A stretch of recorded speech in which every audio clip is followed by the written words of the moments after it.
So I'm in my wild patch of elderberries. This is like the largest ones. They're, you know, I've got them growing everywhere where the goats and cows and stuff used to be. So after we got rid of our cows, we already had a few goats by then, and the goats kept everything cleared here, and so they pooped and peed for years and years and years. We got rid of the goats last year. And these elderberries have just like came up everywhere in this little, probably a 50-foot section, 50-foot section. And of course there's other places where they're popping up, all over, even 60, 70, 80 foot maybe. But in this one area, and this is where the goats stayed more to eat and to, hang out. And so they churned up the dirt, had hay here, and a lot of it they didn't eat. It gets dirty or whatever, and goats a lot of times won't eat it.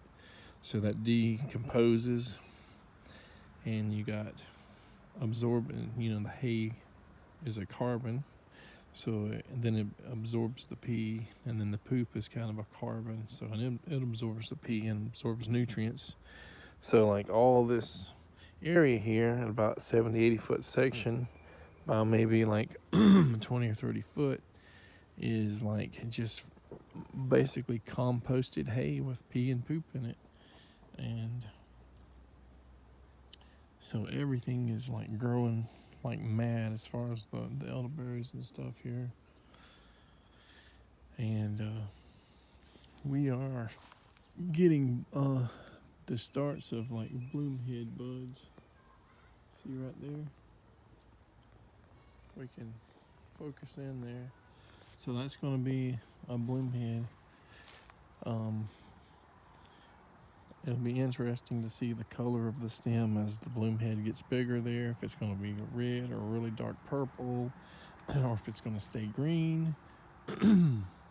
It'll be interesting to see how fragrant the flowers are, and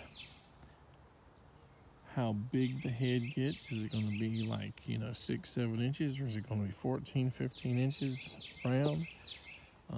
Is it going to be 12 inches? And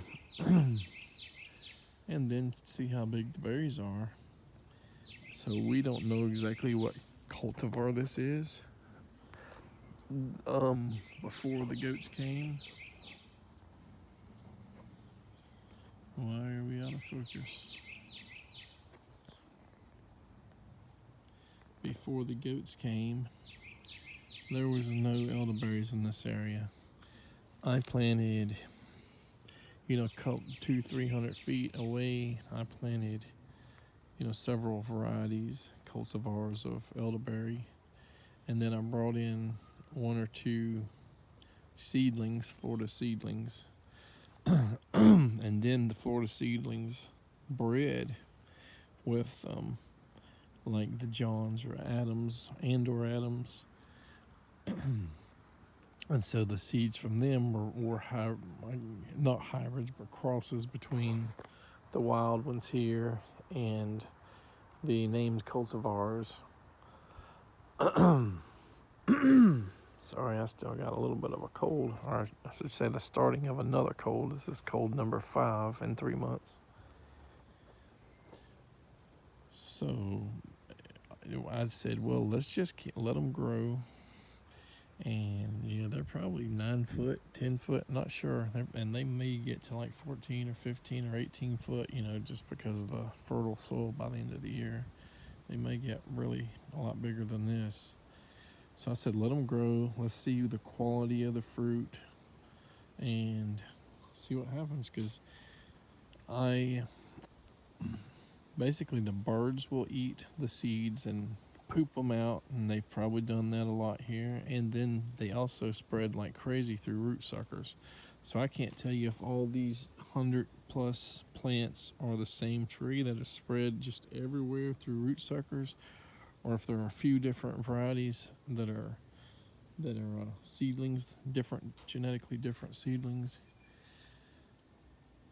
But just knowing that there weren't any here before the goats came tells me that at least one seedling that is genetically different was planted here by a bird, and it spread all over here. But I'm hoping we got several different genetic seedlings, so we have a variety of different fruit qualities and stuff to choose from if we want to like propagate them and move them somewhere else, chop down the bad ones. The root suckers are probably the roots are probably hard to get rid of, so you probably just can't chop them down, but maybe pulling up as much root material as possible and putting the cultivars that are good in the area. I'm not sure if I want to do elderberries all through here, but I'm thinking more moisture loving fruit trees, maybe citrus that have some tolerance, at least with the trifoliate orange rootstock. Probably persimmons, which have like American persimmon rootstock, which can tolerate some wet feet and stuff like that. But that doesn't mean I can't, grow these two alongside of them. We'll see.